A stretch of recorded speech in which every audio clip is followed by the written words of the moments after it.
Today's story that matters is a classic survival tale, one of the most obvious ones we'll ever do on this program, To Build a Fire by Jack London. It may be so obvious you'd think that why bother?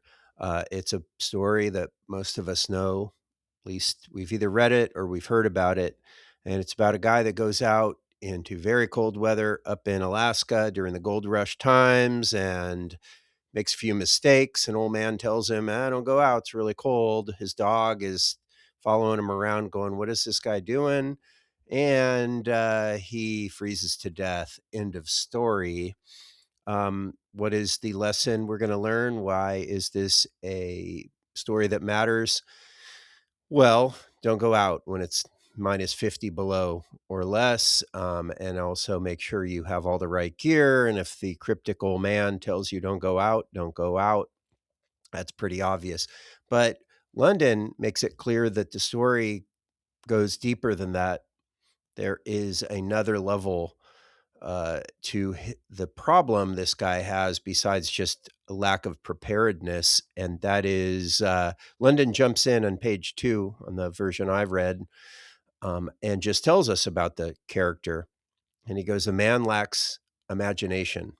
He said he's actually very quick with the things of the world. He's a competent guy, but he lacked imagination and the imagination to really understand what minus 50 below or what minus 50-degree weather is like, and also the inability to imagine man's small place in the universe. And he didn't imagine, heaven and God and all those kinds of things. He was just more like lived like an animal, except unlike other animals, we don't have the kinds of instincts that like a dog will have that just tells us through genetics, I suppose, don't go out when weather is like this.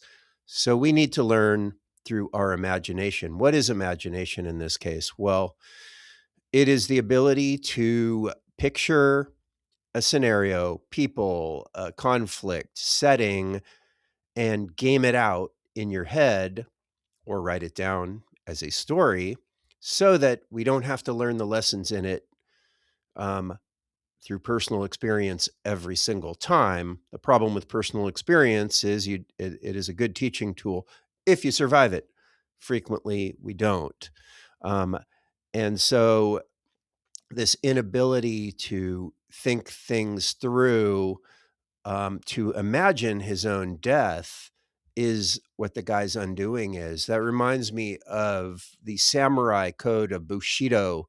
I don't know a whole lot about it, but I understand that part of being a samurai is anytime you're about to go to battle, you need to imagine your own death in great detail.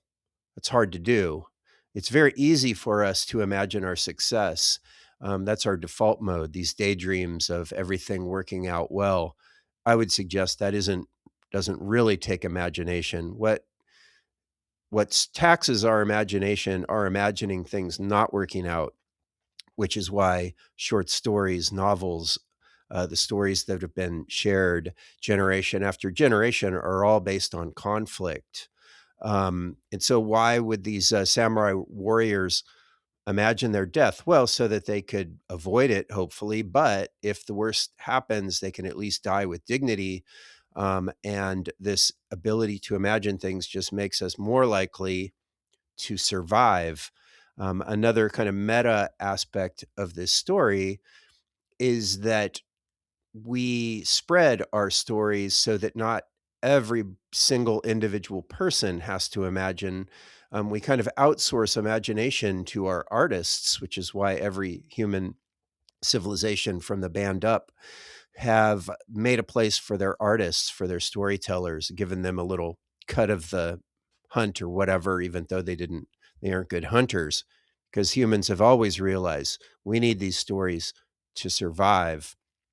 And so here's Jack London writing a story and then disseminating it throughout his society and throughout the generations, and thereby inoculating anyone who reads this story against the problems of the To Build the Fire story, the conflict. So nobody who reads this story is ever going to go out in minus 50 degree weather, and certainly nobody is going to build a fire underneath a tree laden with snow.